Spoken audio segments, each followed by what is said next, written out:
لیکن کیا آپ سوچ سکتے ہیں کہ پیغمبر کی دعا قبول نہ ہو؟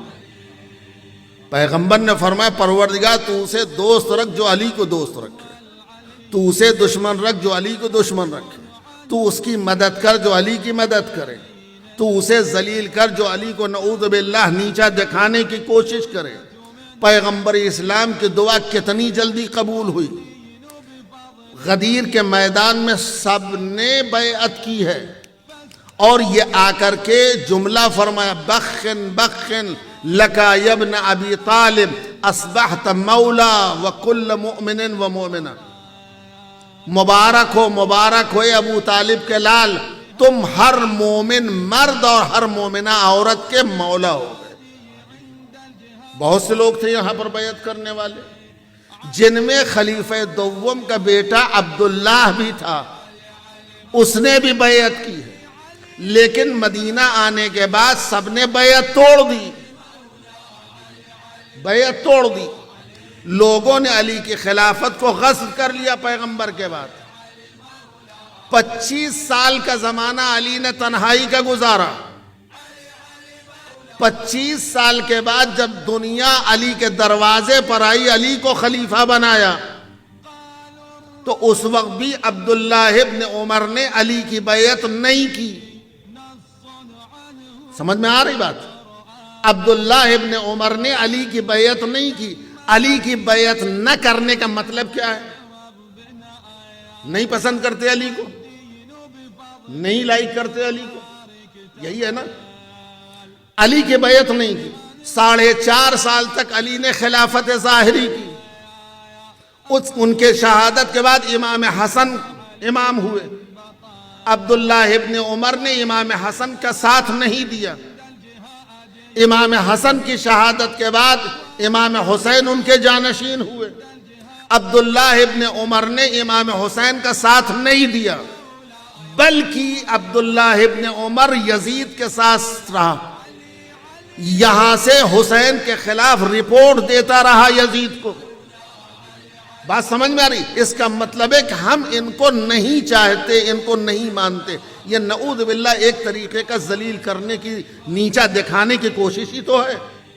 لیکن اب دیکھیے یہی عبداللہ ابن عمر، اللہ نے اس کو لمبی زندگی دی۔ ایک زمانہ یہ آیا کہ حجاج ابن یوسف ثقفی گورنر بن کے آیا، خلیفہ بن کے آیا۔ یہ عبداللہ ابن عمر مدینے میں نہیں تھا، شہر میں نہیں تھا۔ رات میں جب واپس آیا ہے، جس کو پتا چلا کہ نیا حاکم آیا ہے حجاج ابن یوسف ثقفی، ایک جلاد آدمی، خون بہایا ہے اس نے شیعوں کا۔ اس کو آدھی رات کو جب خبر ملی کہ حجاج نیا حاکم بن کے آیا ہے، تو یہ آدھی رات کو حجاج کے محل میں آیا۔ درباریوں نے راستہ روکا، کیوں کہاں آئے ہیں آپ؟ کہا میں خلیفہ کی بیعت کے لیے آیا ہوں، حاکم کی بیعت کے لیے۔ تو درباریوں نے کہا بھائی اس آدھی رات کو بیعت کا کیا مطلب ہے؟ یہ صبح آؤ، اس وقت رات میں کون سی بیعت؟ کہا نہیں میں ابھی ملوں گا، ابھی بیعت کروں گا۔ خیر یہ بات حجاج تک پہنچی۔ حجاج نے پوچھا کون ہے؟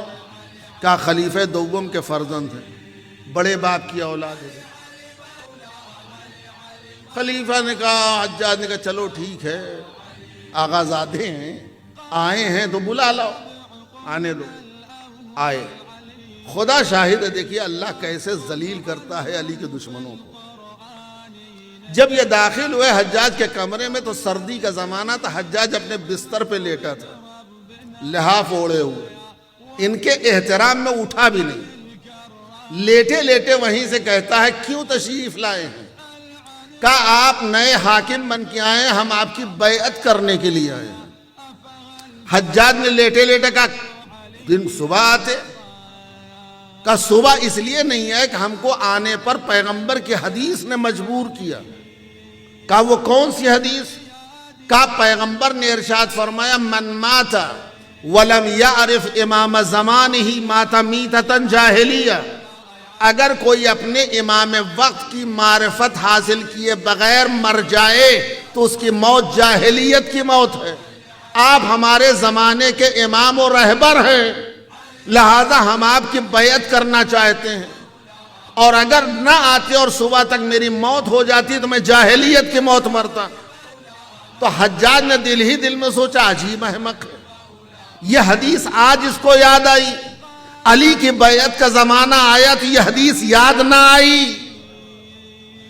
علی کے بعد حسن کی بیعت کا مسئلہ آیا تو یہ حدیث یاد نہ آئی، حسن کے بعد حسین کا زمانہ آیا تو یہ حدیث یاد نہ آئی، آخر یہ حدیث آج یاد آئی ہے۔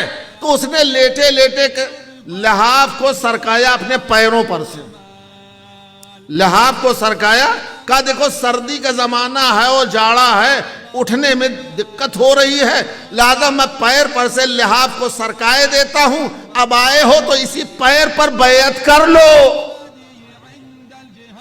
نتیجے میں عبداللہ ابن عمر نے حجاج ابن یوسف ثقفی کے پیروں پر بیعت کی۔ اب سمجھ میں آیا پیغمبر کی دعا قبول ہوئی یا نہیں۔